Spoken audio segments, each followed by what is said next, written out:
Yes, oxy-fuel combustion, you'll see that is the third capture technology. I've already told you that this oxy-fuel combustion that is mainly suitable, you'll see for combustion. Instead of air, you will see here oxygen is used, and this technology you will see uses once oxygen instead of air. So obviously you don't get any nitrogen in the flue gas. I've already told you in the previous initial slide that the major component in the flue gas, that is nitrogen. So once oxygen is used as oxidant here instead of air, so nitrogen you will see obviously gets reduced in the flue gas, but you'll see there is the thermal NOx reduction is also is another advantage you will see here. In this case, there is no any thermal NOx emission, and also you'll see pure CO2 that can be captured, that maybe you will see compressed and stored for the rest of the applications. Only one disadvantage of this oxy-fuel combustion is that it is less suitable for low quality fuels like lignite coal, but it is suitable for other coals like bituminous or you'll see the anthracite coal which are used in the thermal power plants. Because you'll see the lignite coal that contains, you will see high amount of moisture, as well as the carbon percentage in lignite coal that is very less as compared to the other form of coals like bituminous and you'll see the anthracite coal. Next, you'll see if we want to understand the separation techniques. There are several separation techniques available, and the absorption, this is the most important technique. When we talk about the absorption is nothing but to remove the gas from a gas mixture with the help of liquid, and that liquid is known as the absorbent. And you'll see that that's why you'll see in this case CO2 also can be removed by using, you'll see this a technique using the liquid absorbent from the flue gas. And mainly you'll see physical absorption is preferred at high pressure of processes, but chemical absorption that is useful for both low and as well as you'll see the high pressure processes. Okay, so adsorption, you'll see what happens. You'll see in this case, adsorption is another technique which is also used to remove CO2 from the flue gas. You'll see with the help of solid absorbent. So this is adsorbent solid surface. CO2 gets absorbed onto the surface of the solid material, and it works mainly on the principle of pressure swing adsorption and thermal swing adsorption.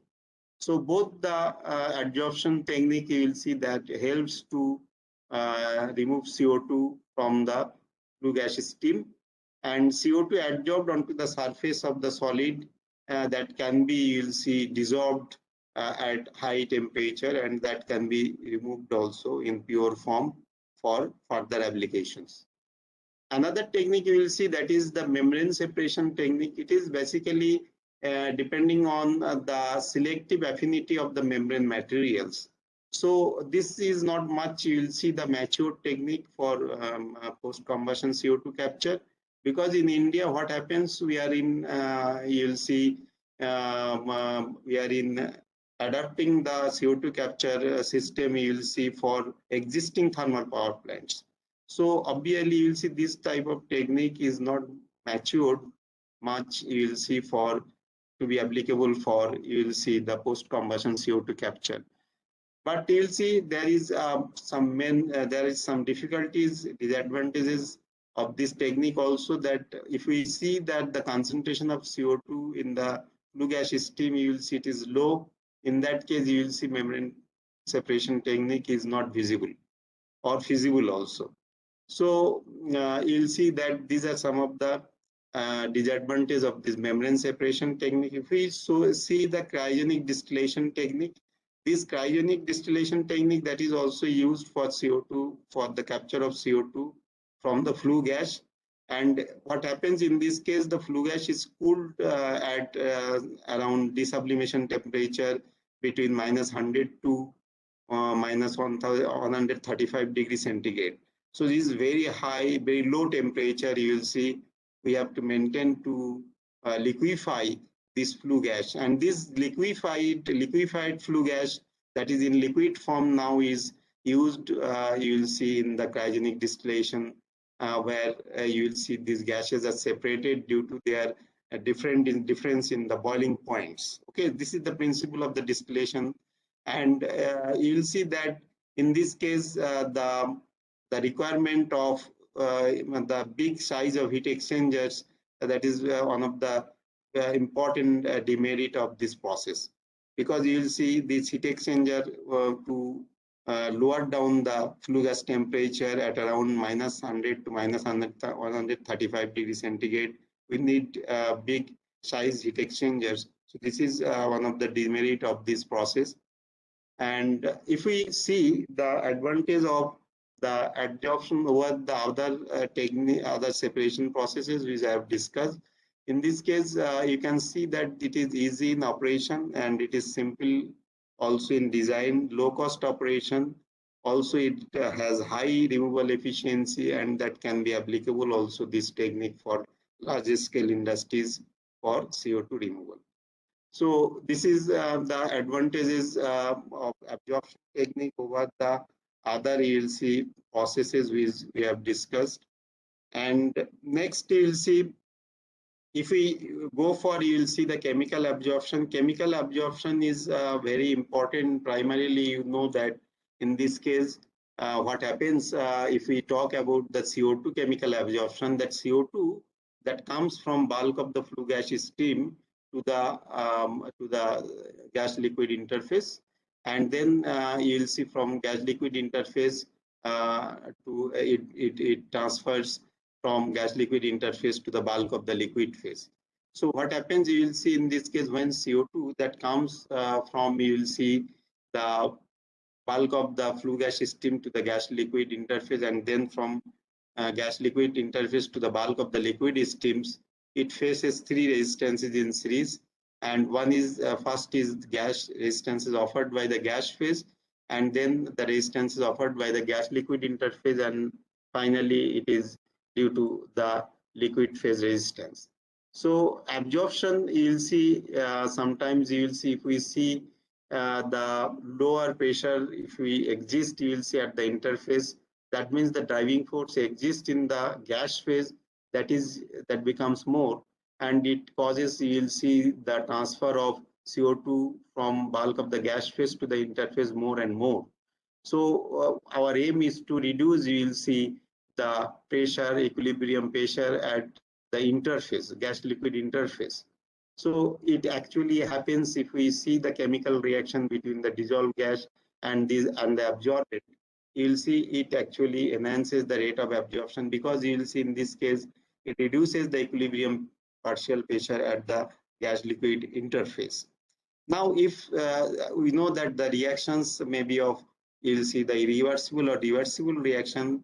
In case of irreversible reaction, the equilibrium partial pressure is 0. But if we talk about the reversible reaction, that means the solute, that means CO2, that may be stripped out at some higher temperature in order to regenerate the solvent for use. So this is, you will see, both reversible and irreversible nature of the reactions that happens, you will see, during the chemical CO2 absorption. So if we see, you will see the typical slides of these typical system of the chemical absorption. It consists, you will see, three components. One is the absorber, then second is the chemical absorbent, and finally the stripper. So stripper, you will see what happens, you will see that in case of absorber, the CO2 mainly gets absorbed by the absorbent, and then you will see it gives you after adsorption CO2 rich liquid, and that CO2 rich liquid that can be mainly regenerated into the stripper. So stripper is generally used for the desorption of this CO2 from the absorbed liquid, and pure CO2 thus collected from the top of the you will see the stripper. Regenerated lean absorbent, you will see that also can be recycled back to the absorber for use. And various types of absorbers which we have seen in literature, that is bubble columns, packed columns, rotating packed bubble columns, tray columns, spray columns. Among these, you will see bubble columns for CO2 solubility at atmospheric pressure. So bubble columns, you will see that is very important as compared to the other. You will see the columns used in CO2 capture technique or processes. Amine-based absorption technology for CO2 capture. In this case, you will see this amine-based CO2 capture technology has some advantages. It is able to capture, you will see CO2 at low partial pressure even, and it also handles the large amount of CO2 present in the gas stream. Obviously, also it gives you the high capture efficiency, and it is also selective towards the low pressure operation also. And you'll see that it can be applied for existing power plant. And in India, you'll see I've already shown also the typical flue gas composition from coal-fired thermal power plants. The CO2 concentration in the flue gas, that is ranging between 12 to 15 volume%. So this is, you will see the Indian scenario where CO2 content in the flue gas 12 to 15 volume%. Next, you'll see we have the amine absorption techniques. I've already told you the advantages of amines, why amines are used as the absorbent in absorption, chemical absorption processes. And in this case, there is a challenge is also, there is also challenge, that is the major challenge is that 75 to 80% that cost required in solvent regeneration process.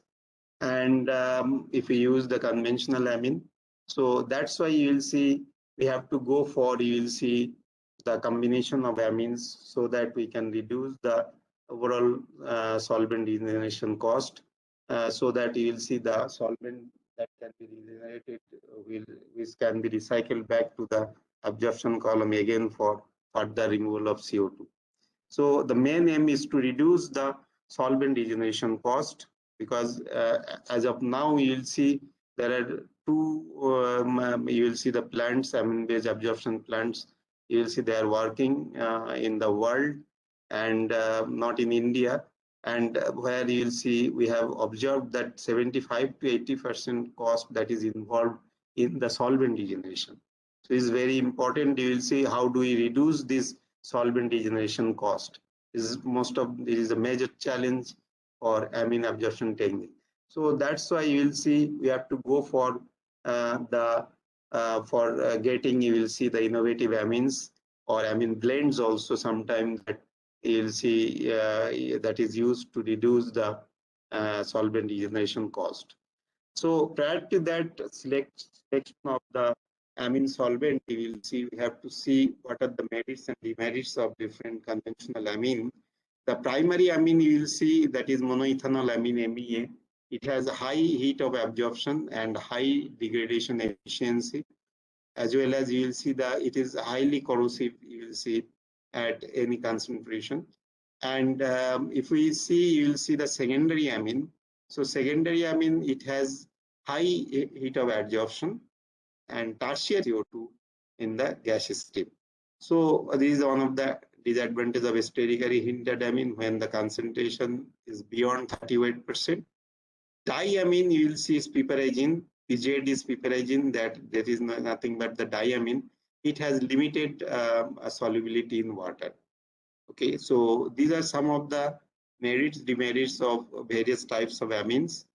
And the amine blends, this is very important, that how we select this amine blend, because you will see instead of single amine, these amine blends have several advantages. Like you will see, it increases the absorption rate as compared to the single amine. It also enhances the cyclic capacity of the amine towards CO2 capture, as well as it reduces the vapor pressure to decrease the amine loss. Because you will see during the reactions there is the loss of amine is a liquid, so it actually the blend that reduces the vapor pressure of the blend, so obviously we'll get the decreased amount of amine loss. So there are different amine blends, mainly you will see diethyl amine ethanol that we have taken, and DEA based amine blends you will see these are applicable, you will see for you will see CO2 capture from post combustion CO2, means you will see the from existing thermal power plants. Ethylene diamine, you will see this is EDA. HMDA, that is the abbreviation form of hexamethyl hexamethylene diamine, and piperazine I have already told, PZ. 2,2-amino ethyl amino ethanol, that is AEA, and 3-dimethyl amino propylamine, you will see that is DMAPA. So these are the blends you will see we have selected. See there, you'll see the efficacy for towards the CO2 capture from the flue gases. Solubility, you see that is very important part. The solubility of CO2 in the absorbent is very essential to design of any CO2 capture process, because this data is mainly used for development of the mathematical model, which can be used for the design of absorption-desorption column. And also this CO2 solubility data that also determines the driving force, which is nothing but the heart of this absorption process. This is the if we increase the driving force, we will get more and more CO2 that will get absorbed into the absorption process. So it actually determines the driving force of gas liquid operations. And also in this CO2 solubility, if we see that it is very high in some amine blend, or in single amine, that means it actually reduces the column size, and which actually in turn reduces the capital cost of the overall CO2 capture process. Because you will see, if we see the solubility of CO2 in the amine blend, if it is very high, that means we need to use less amount of amine, and less amount of amine means it actually reduces the amine cost as well. So obviously it will also reduce the column size, and also reduces the overall cost of the process. So some of the selected operating parameters which we have exercised for CO2 capture, that is the total amine blend concentration, the concentration of activator in the total amine blend, and the CO2 partial pressure in the inlet gas stream, as well as the temperature range. This is the absorption temperature range and desorption temperature range as well. That is 363 to 393.15 Kelvin. And the temperature absorption temperature range is 303 to 333 Kelvin. You will see this range, you will see we can't choose, you will see from our own mind, because it depends on the process. So 303 means it is the room temperature, almost 30 degrees centigrade, and 333, that is the nothing but 33 Kelvin is nothing but the wet bulb temperature of coal-fired thermal power plant stack gas. So that's why that range you have to select.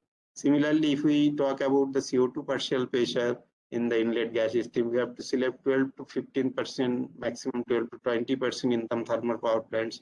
So that range is fixed. I've already shown you that the CO2 concentration in the thermal power plant, coal-fired thermal power plant, that varies between 12 to 15 volume percent.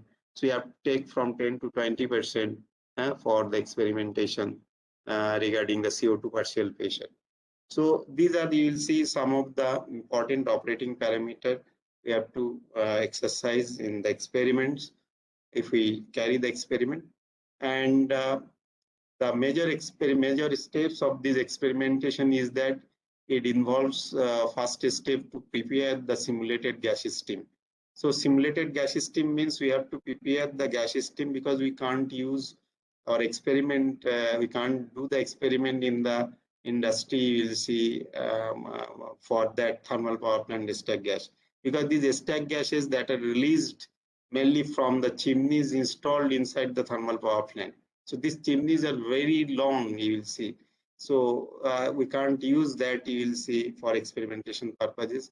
So what we have to do here, we have to synthesize the gas stream which actually meets the composition present in the thermal power plant stack gas. So that is known as the simulated gas stream.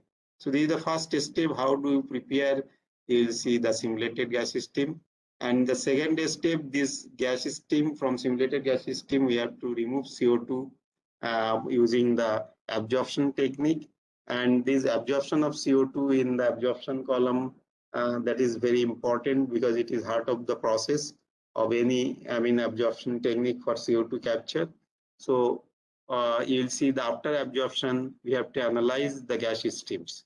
Okay, after and prior to the absorptions, what are the concentration of CO2, and from there you can easily calculate what is the percentage removal of CO2. So that's why the analysis of the gas stream is also very important. Next, you will see this is a typical experimental setup for measurement of CO2 solubility. This gas stream mainly you will see used, they are prepared by using the cylinders and mixing chamber. And after mixing chamber, we will get the gas, simulated gas mixture. And this simulated gas mixture that is flowing inside the bubble column. This is the bubble column. The you'll see in this case 7. It shows that 7 shows the bubble column. So that is allowed inside the bubble column at a particular flow rate. And this 4 that indicates the gas flow meter, which actually measures the flow rate of the inlet gas stream, which is getting inside the bubble column. The purpose of the bubble column here that we want to use, you will see the flow of the this inlet gas stream as low as possible, so that the gas will flow through the bed of the liquid inside the bubble column in the form of bubbles. Okay, and you'll see after absorption, these bubbles in the form that gets, you'll see in the gaseous form, and then it is released from the column. And after that absorption, you will see that gas is fed into the silica gel column, where you will see the silica gel column is used to remove the moisture, entrained moisture present in the gas stream, outlet gas stream. And after that, it is analyzed by the analyzer. So 10 is the analyzer. This is the flue gas analyzer. So it actually measures the composition present in the flue gas. Here you will see. So this is the process. You will see how you will see one can you'll see go for the experimentation. And sometimes what happens, you will see in the experiments, if we search this type of amine blend, which actually gives you the completely new type of absorbent, which actually gives you some valuable products after the reactions. So if we get the valuable product or marketable sellable products, then there is no need to regenerate it. So it actually discard the degeneration step, and because it actually forms some reaction products which is in soluble product, which one can be sold in the market. So this type of process is known as carbon capture and value addition. And in this case, if we discard this regeneration step, that means this process can be commercialized due to the reduction of the overall cost of the process, because it actually discard the regeneration step. So sometimes you will see the amine blends, if we see that after reactions we will get some soluble products, so that can be sold instead of regeneration, and it actually reduces the overall cost of the process. So this is also the aim from the point of view, from the point of carbon capture and value addition. Then desorption studies, if we go for the desorption studies, you'll see I've shown you the absorption as a study. this is the experimental setup for desorption studies. So in case of desorption studies, what we have to do, we have to first use, you will see the amyl loaded and CO2 loaded reaction product here, okay, for regeneration. So this is nothing but in this case in the figure that is 7 that shows the 4-neck round bottom thermoflask. So we take the CO2 loaded, I mean here you'll see after absorption in the round bottom flask, and prior to desorption experiment we want to use the cylinder. This is the cylinder which is nothing but the nitrogen cylinder. So this prior to desorption studies we have to pass this nitrogen into these 4 round bottom flask to escape the air content in the round bottom flask, so that there is there is an inert atmosphere inside the desorption column. And after that you will see desorption is carried out at various temperature range. I have already shown you. So within that temperature range we have to use the desorption experiments, and dissolved CO2 now is released from the top of this round bottom flask, and then again it is flown towards, you will see the silica gel column. After that this CO2 is analyzed using the analyzer, and after that the pure CO2 is absorbed here in gas storage tank, which is shown by point 12. So this is the process. How do we will see go for the desorption studies, and dissolved, once you will see, you will store the CO2 in pure form that can be used in you will see in its specific applications. Okay, it may be used for production of synthesis gas, it may be used to produce the urea, or it can be you'll see used to produce some fine chemicals in the chemical industries. So this is another technique you will see.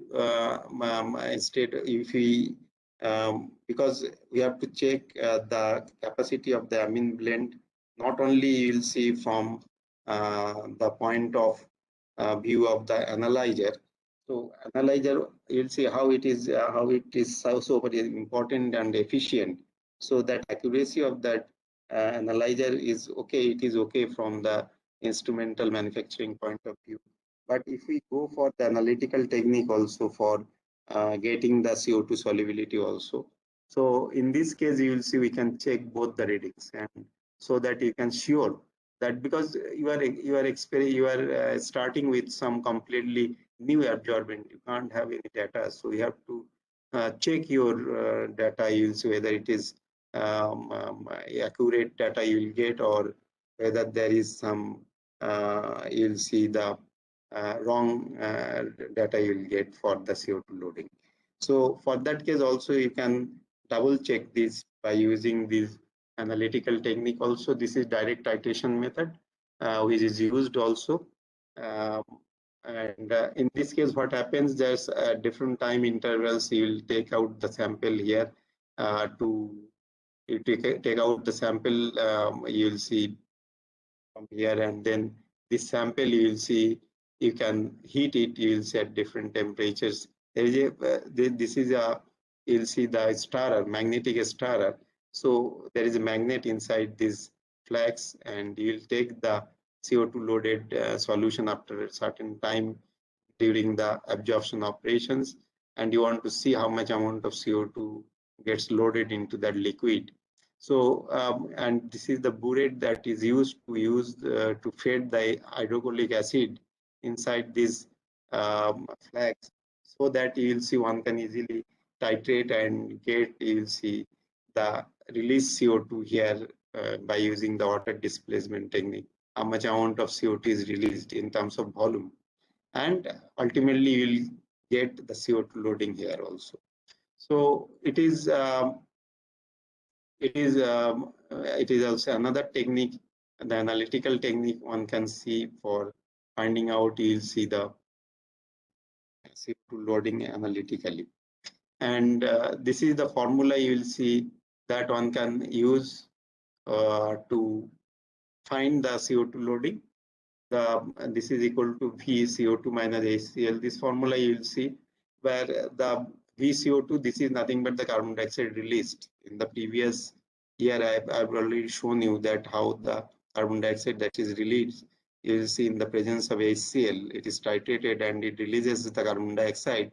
That carbon dioxide, you will see that is passed through the water displacement column, and ultimately how much amount of water gets displaced here into the measuring cylinders. From there, you can have the idea how much amount of CO2 that gets dissolved from the system. So that is nothing but the volume of CO2, and this is the V volume of HCl that needed to get this required amount of volume of CO2. And this is the volume of sample taken and the mass of the sample. And this is the TRT, means is the temperature at which you will see the experiment is conducted. So from there you can easily also get CO2 loading. And absorption capacity is also very important regarding the CO2 absorption experiments, which can be applicable for the CO2 capture process. So in this case, absorption capacity, that is normally you will see expressed in terms of moles CO2 per liter of solution. And this is nothing but this CO2 loading multiplied by the concentration. Okay, so this is the concentration, means the concentration of the amine blend. Okay, this is not the concentration of CO2. Similarly, you'll see the desorption capacity one can calculate. This is the lean CO2 loading multiplied by the concentration. This CO2 loading, you'll see this term is generally, this is used when we use absorption.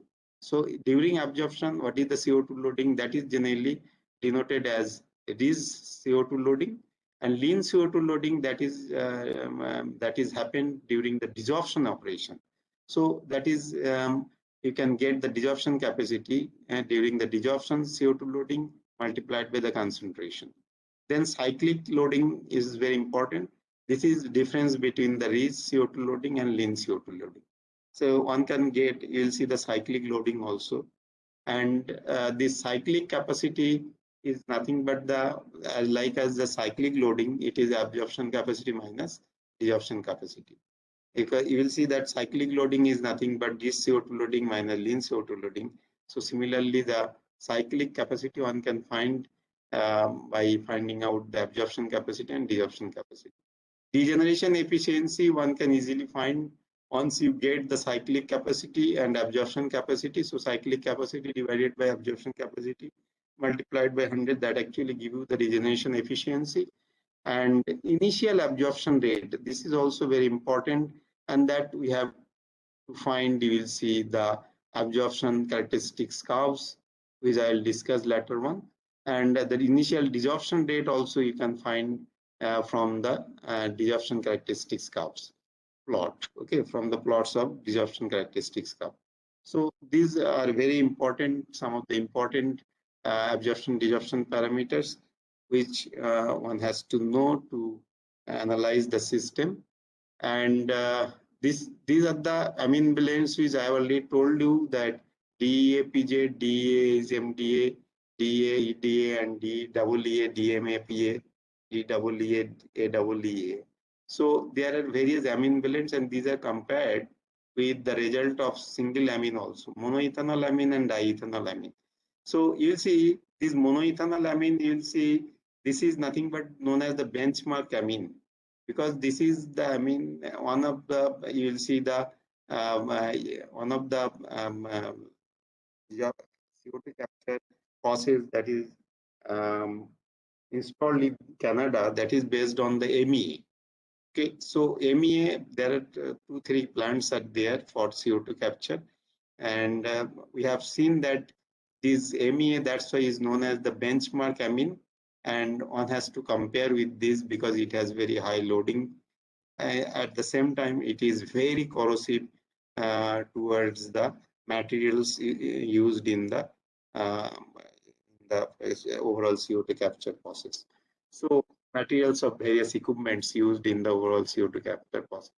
So that's why this MEA, the performance of MEA one has to compare also.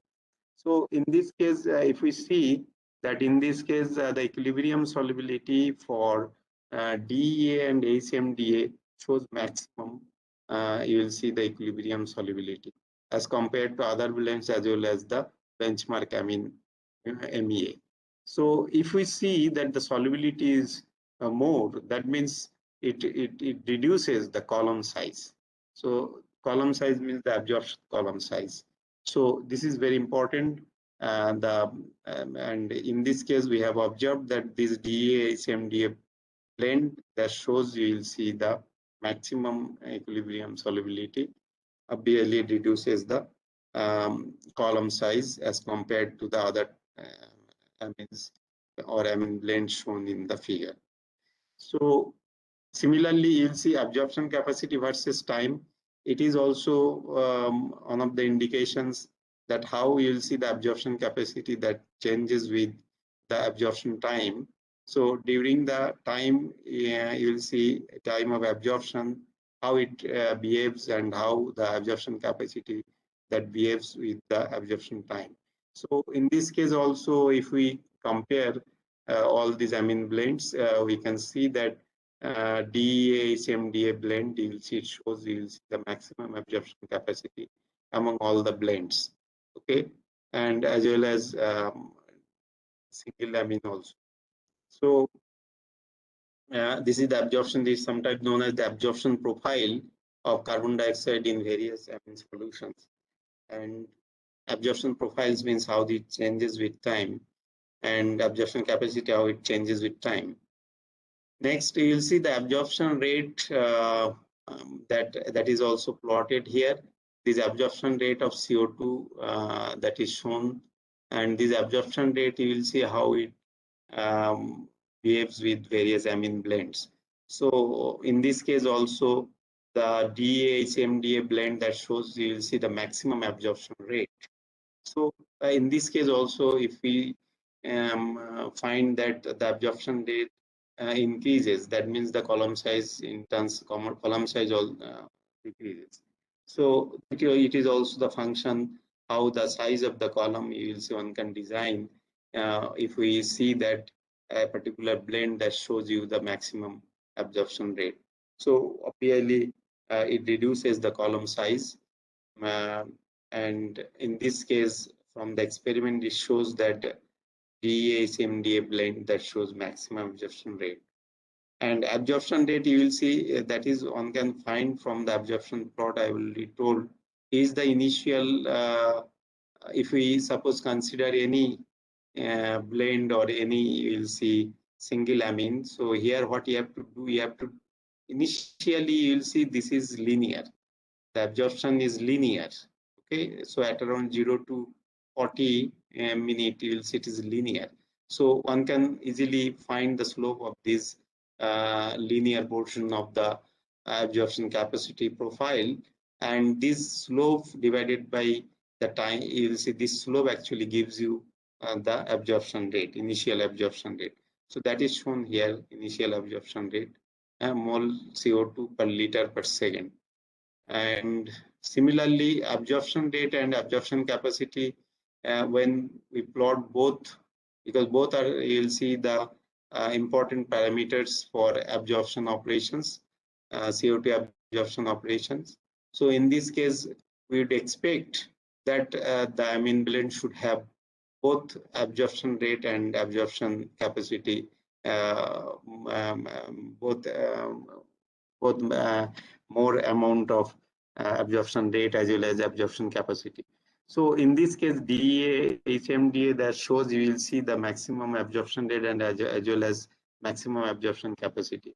And this is the aim also to select an amine blend that it shows both superior absorption capacity and absorption rate. Okay, so this type of blend you will see that can be used as efficient blend for CO2 capture.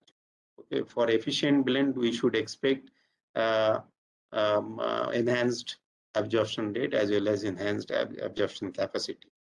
So that is DEA-HMDA that shows here again both maximum absorption and absorption capacity. And similarly, if we go for the desorption rate also one can find from the in similar way, when the desorption loading is plotted against time, so desorption capacity versus time, you see from there you can easily find what is the desorption rate. And you'll see this desorption rate is shown here for various amine blend, as well as you'll see the single amine and as well as the benchmark amine, MEA.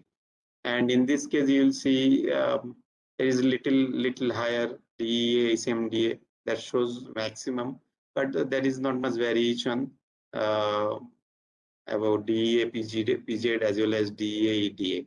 So these three blends you will see that shows you'll see the comparable, you'll see the desorption rate, though there are little bit increased value that was observed in the case of DEA, ACMDA for the desorption rate. So this desorption rate and desorption capacity, if we also plot, you can see that the upper part where this one upper part here, that this is for DEA, HMDA, okay, and this part is DEA, EDA. So little you will see the desorption capacity and desorption rate. If we plot it, we'll see that desorption rate is higher or maximum in case of DEA, HMDA, but some little less amount of desorption capacity as compared to DEA, EDA blend. So again, we have observed that in all cases you will see that DEA, HMDA, this blend shows superior behavior in terms of absorption capacity, desorption capacity, as well as absorption rate, desorption rate. Next, you'll see that if we see the cyclic capacity, I've already told you how to calculate the cyclic capacity, and this cyclic capacity here also that is maximum in case of DA, ACMDA, and this cyclic capacity, if it is maximum, that means the solvent recirculation rate will be minimum. So in this case, obviously the solvent recirculation rate, if it is minimum, that means it reduces the pumping cost as well. So that's why you'll see this is very important. And also in some situation, what happens that in the regeneration process, the absorbent is continuously passed from the absorption column to the desorption column in the CO2 capture process, and the CO2 and the absorbent having more cyclic capacity corresponds to the less amount or low recirculation of absorbent through the pump. So obviously, which can reduce the operating cost of the CO2 capture process. Once the solvent recirculation rate is low, that means the pumping and the energy required by the pump is also low, and it reduces the operating cost of overall CO2 capture process. So that also shows a DA, HMDA blend that has maximum cyclic capacity. So this cyclic capacity, you will see that is directly related with the solvent recirculation rate, okay, and which in turn decides the pumping cost, okay. So the regeneration efficiency, if we compare here, you'll see that degeneration efficiency for all blends, and in this case we see that if we perform the experiments up to 5 cycles, that means absorption, desorption, and then we have to use also the dissolved absorbent for further CO2 capture, and we have observed that after cycle 5, you'll see there is not much variation for the regeneration efficiency in case of DA, HMDA blend. So once you'll see you have the CO2 loaded amine blend, and after desorption you will get the regenerated absorbent, and CO2 that can be separated after desorption operation or regeneration operation, and that regenerated absorbent that is again used for further CO2 capture. So this is repeated from cycle to cycle, and up to 5 cycle it was observed, and that DA, HMDA, there is not much variation value of regeneration efficiency that ranges between 75 to 78%. one can also observe from the figure here also. So that's why you'll see that in this case, regeneration efficiency, once it is more, that means the overall capture efficiency that also more in case of DA-HMD. Also, if we go for the experimental CO2 solubility of this, this is, you'll see the most efficient absorbent which we have discussed, the DA-HMDA. So if we now go for detailed or exhaustive solubility experiment, so what we have observed here in this case, if we vary the HMDA mole fraction, HMDA mole fraction means the mole fraction of HMDA in the blend, that is in the blend of DEA HMDA. So if we change the mole fraction of HMDA from 0.05 to 0.2, that is denoted by X here in the plot, left hand side plot. So if we increase this value of X from 0.05 to 0.2, we see the loading also increases, and for any concentration you will see the loading increases. With increase in, you'll see the blend mole fraction. Similarly, if we use, you'll see for the total concentration of the blend. So the total concentration, if we vary from 1 to 3 kilomole per meter cube, so we can see that with increase in value of total concentration of amine blend, the solubility, CO2 solubility or loading, that decreases.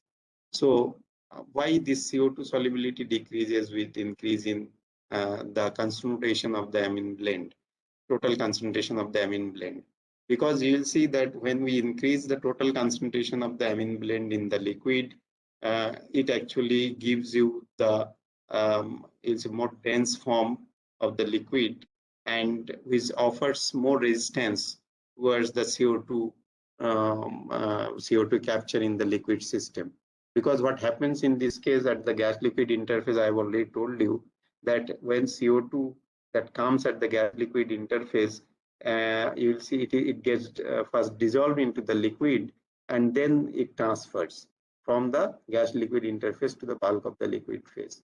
So you'll see when it transfers from interface to the bulk of the gas liquid, bulk of the liquid phase, you'll see if it is more dense, means it offers more resistance to flow CO2 from interface to the bulk of the you'll see the liquid phase. And obviously at the bulk of the liquid phase reaction happens. So in this case, you'll see with increase in the concentration of the total concentration of the amine blend, it increases the resistance of mass transfer or resistance of transfer of CO2 from interface to the bulk of the gas phase.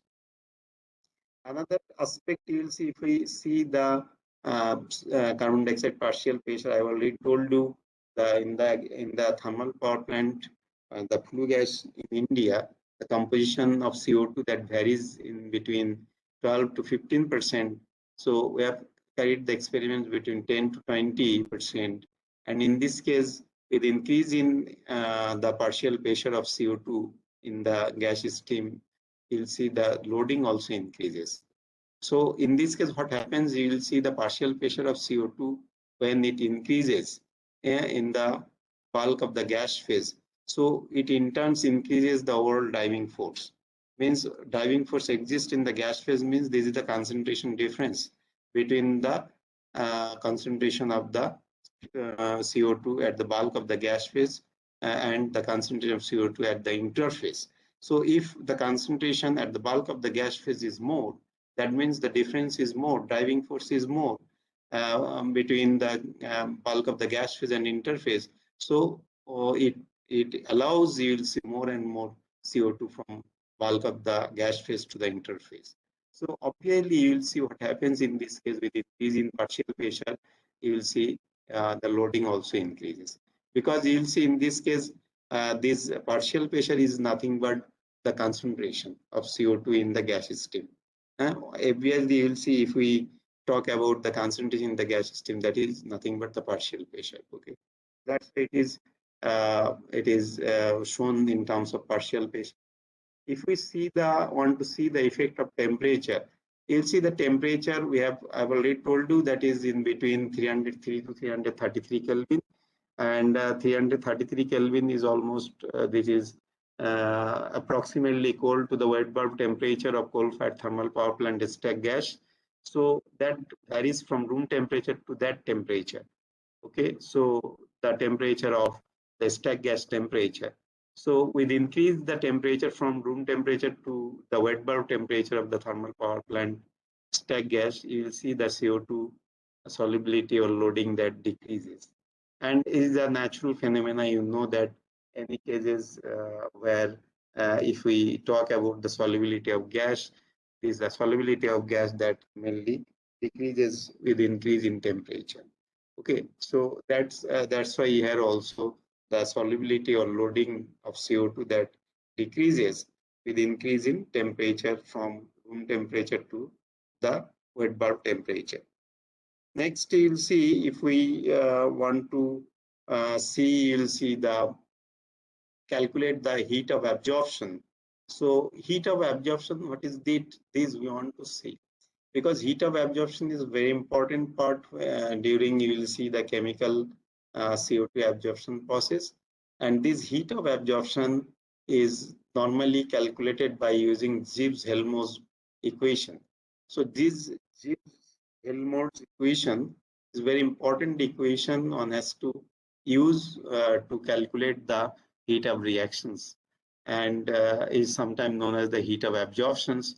And you'll see that this equation we have used first, you'll see in the research, and that is you'll see cited by the various researchers in the world, and they are now calculating using the same equation which we have used. You'll see Gibbs-Helmholtz equation for the calculation of the absorption heat. So this is nothing but one type of Clausius-Clapeyron equation where the partial pressure of CO2, how it varies with the temperature.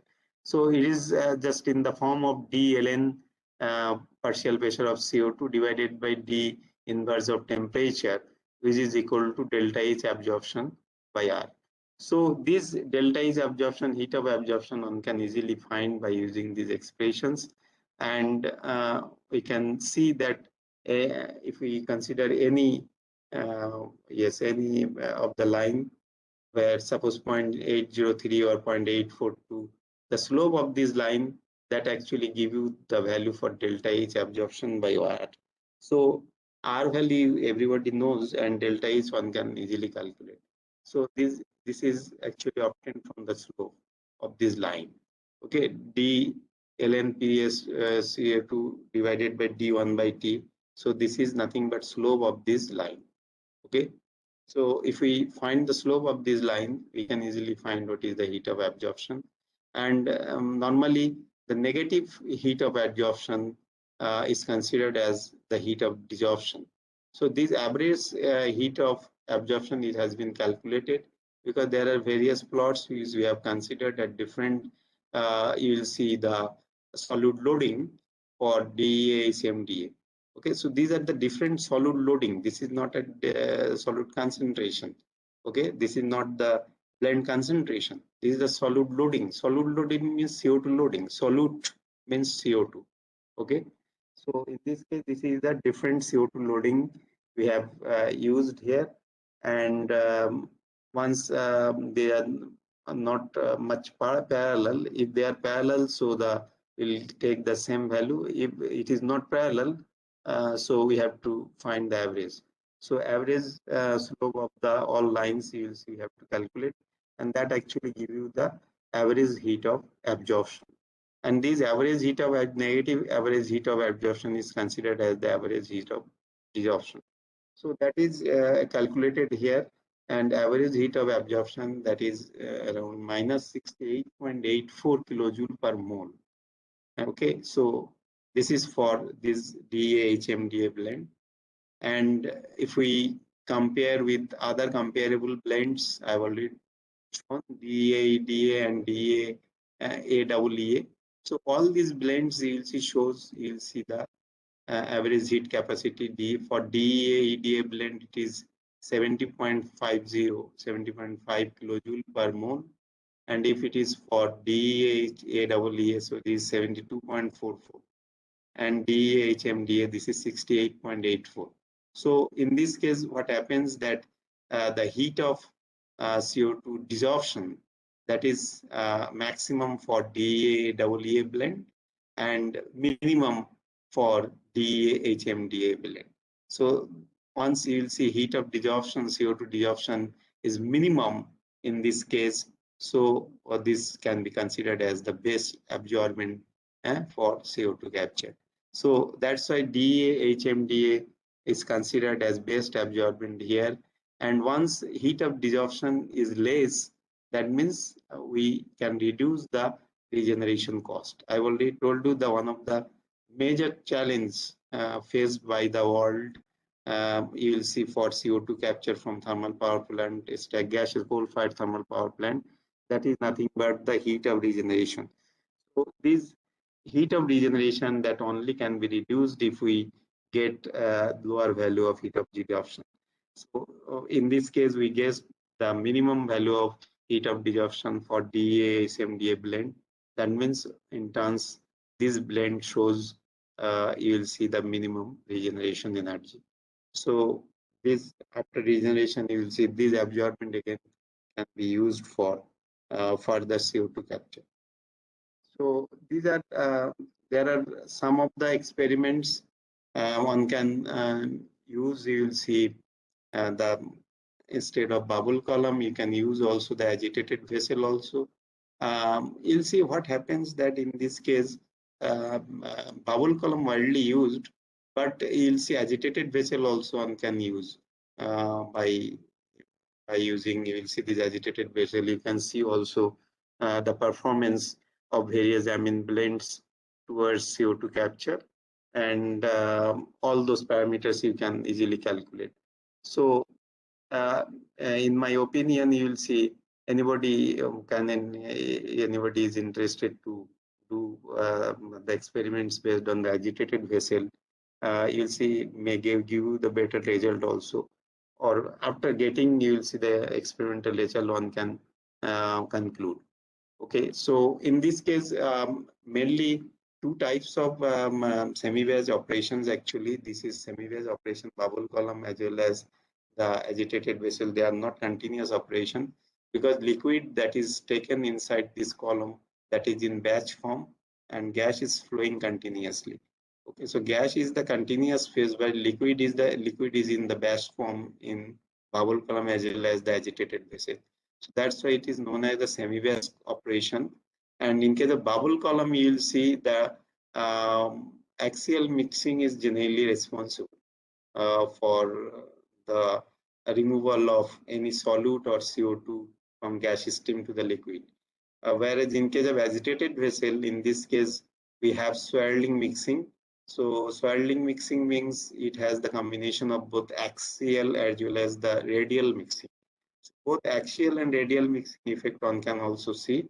Two types of columns mainly used. So this type of columns you can see to see the effect of type of mixing. Okay, bubble column is responsible only for axial mixing, but in case of agitated vessel, you have both axial as well as the radial mixing. This is known as the swirling mixing. So maybe you'll see one can use to see the effect of type of mixing also in the same mode of operation, that is semi-batch operation of CO2 capture. If we talk about the continuous operation, in case of continuous operation, normally two types of columns that are used industrially. One is the spray column, another one is the packed column. The spray column, here you'll see what happens. I've shown the spray column because the spray column where the gas is flowing from the bottom continuously to the top of the column, and but liquid is flowing from top to the bottom. That means liquid is flowing in downward direction and gas is flowing in upward direction. So they are in counter current contact with each other. and when they are in counter current contact with each other, means the amount of CO2 that gets dissolved from gas phase to the liquid phase, and then you will see we'll get the loaded CO2 also. Okay, I mean loaded CO2. So in this case, gas is generally the dispersed phase, but liquid is the continuous phase in this case. So mainly the liquid is continuous, as well as in case of packed column, what happens, you'll see the packed column where you can see that the packed column where inside the column you have the packing materials. Yeah, so you'll see that in this case also the mode of contact is same. They are in counter current contact with each other, means gas is allowed to flow in upward direction and liquid is allowed to flow in downward direction also. So they are in counter current contact with each other, and inside the packing material you will see they get they provide the better contact, and that actually gives you the transfer of CO2 from gas phase to the liquid phase. And in this case, mainly you'll see the spray of the bubbles of the liquid, they are in contact with the continuous stream of gas.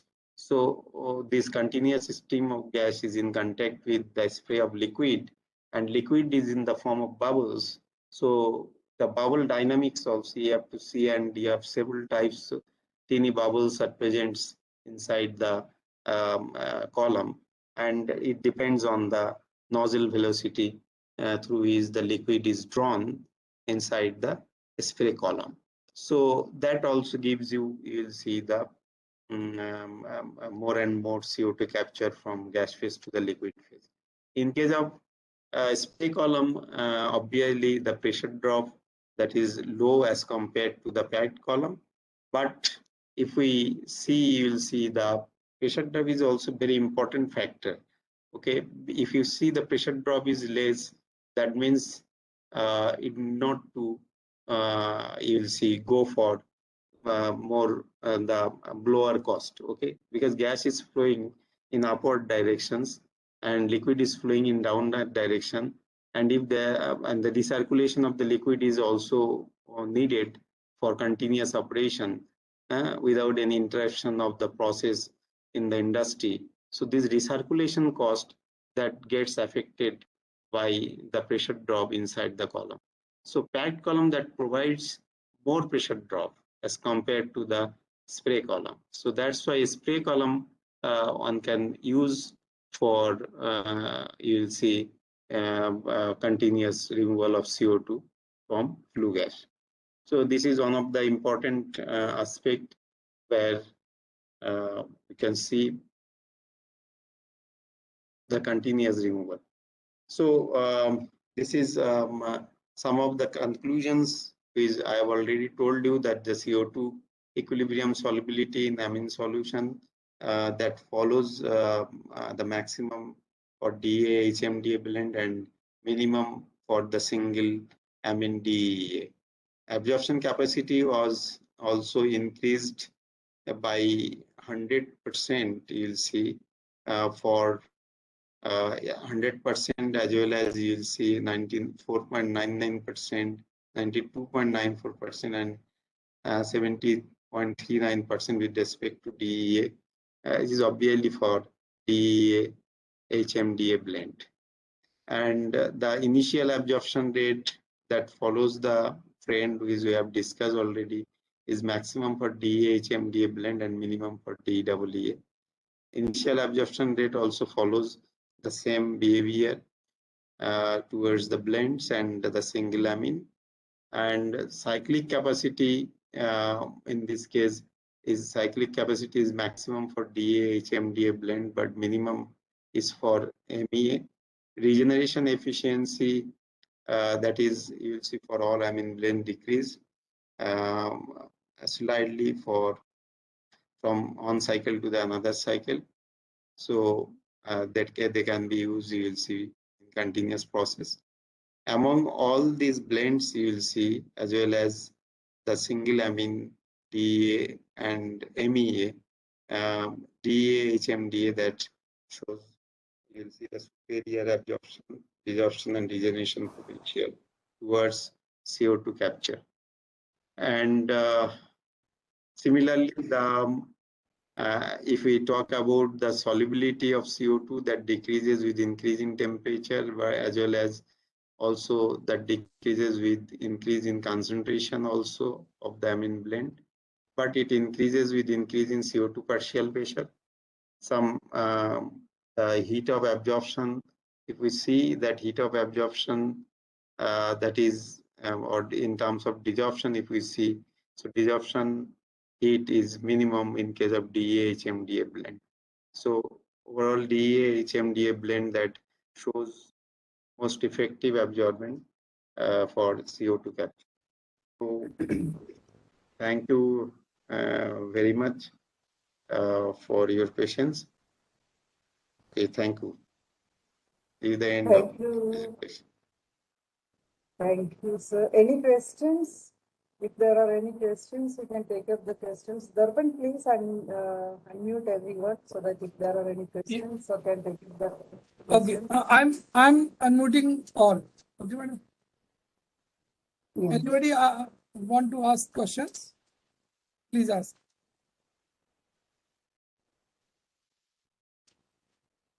Attendees can unmute themselves now. Good evening, sir. Yes. Good evening. Good Sir, evening. what about the fiber role in CO2 absorption, sir? Any fibers can be used in CO2 absorption? Fiber. Yes, sir. You took some amines and all. So can we mix of amine and fiber to absorb the CO2? Possible? Atmosphere means Yes. from exhausting gases. Actually, fiber, we have to see the properties of those fiber. Amine is normally they are alkaline, and if we see, because you will see CO2 is acidic gas, I've already told you. So if it is amine is the alkaline, so alkaline, mainly alkaline media will take part in the reaction. So if we use any fiber, so the nature of the fiber we have to see. Okay. If also you will see the arrangement of the fiber inside the column, that is also very important. Okay. If fiber is neutral, means you will see it has no effect on absorption. Excuse me, sir. Recently, I studied from foreign article some basalt fiber they used for CO2 absorption, sir. Okay. They collected and they stored, but I don't know what they used. They didn't give it a detail. Since I think that fiber that is used not for absorption operation, that is another separation. I've already told you, membrane. Okay. Membrane separation technique, where you will see they have used the fiber through which the flue gas is allowed to pass, and only you will see CO2 is allowed to pass according to the pores of the fibers, size of the pore of the fibers. Other rest will be, you will see, not allowed to pass through that fiber. Okay, so this is some of the aspect, but you'll see this fiber, once it is the flue gas, so we have lethal pollutants, lethal acidic gases like sulfur dioxide and oxides of nitrogen. So they have, you'll see, reacted with those fiber also, because they are very highly reactive, highly acidic. So if there is moisture with moisture adhere on the surface of the fiber, it reacts with the fiber and damages the fiber. So mainly the separation is based on the membrane separation, and the size of the CO2 molecule as well as the size of the pores of the fiber is very important. If the size of the CO2 molecule is less as compared to the size of, you'll see, the pores of the fiber, then it is allowed to pass through that. Okay. So this is one type of membrane knot. It is used, you'll see, in absorption operation. Okay. Okay. Or sometimes it may be used prior to the absorption also. That CO2 is allowed and rest of the gases is also allowed. Not particulates are allowed to pass through that. For basic doubt, sir, if we separate CO2 as carbon plus oxide, then carbon can be added to any fiber. Is it possible?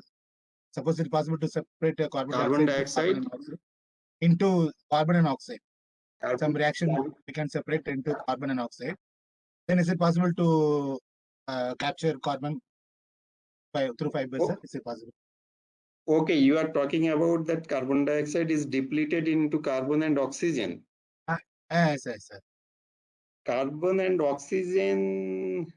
So this type of reaction is nothing but, this is not combination reaction. This is actually you will see the depletion reactions, but it reactions happened only when you will see this fiber acts as some catalyst. Okay.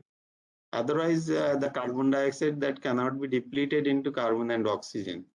And it is not much easier. You will see, because you will see we are interested to remove CO2 from thermal power plant stack gases. I have told you different scenarios where you will Yes, see yes. that CO2 load in the to the environment, that is mainly due to the coal-fired thermal power plants or fossil fuel-fired thermal power plant. Okay, Yes, so sir. these power plant stack gases not only consists carbon dioxide, it consists several gases.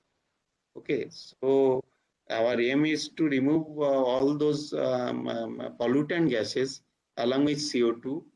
Okay, but other gases also will affect. Okay, so this type of process is not only applied for thermal power plant.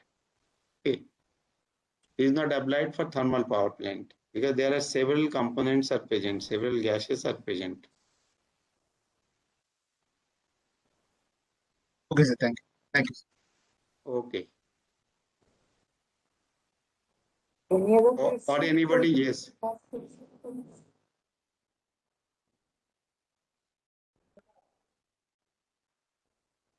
Sudhira, then you can sum up. Yeah. Okay, ma'am. Am I audible, ma'am? Yes, yes, you're audible. Okay, sir. Thank you for this session, sir. Mainly, I am focusing on summarizing what Mr. Mandal sir had spoken till now.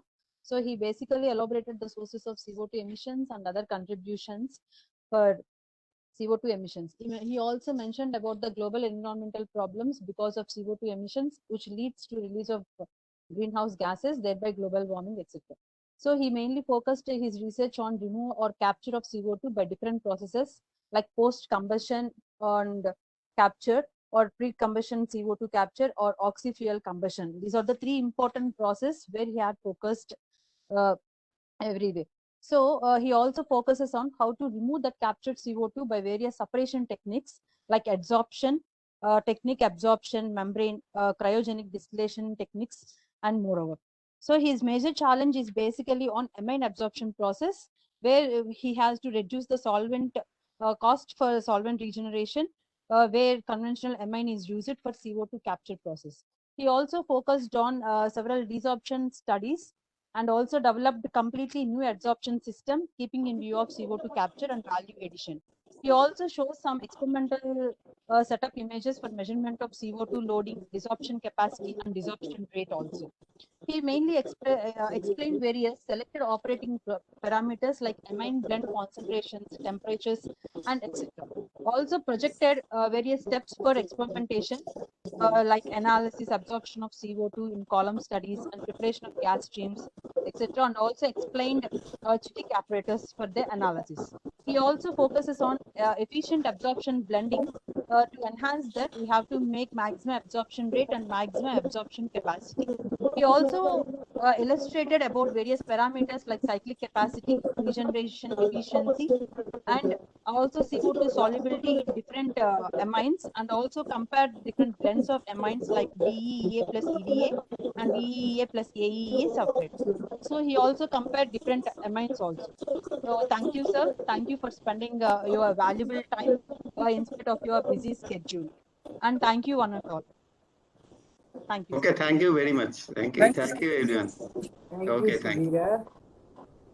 Okay. Yeah, thank you so much, ma'am, for giving this opportunity. Sir, you can log out. You can Yes, talk yes, to the yes. participants. Okay, Thank okay, you, okay. I am logged. Yes.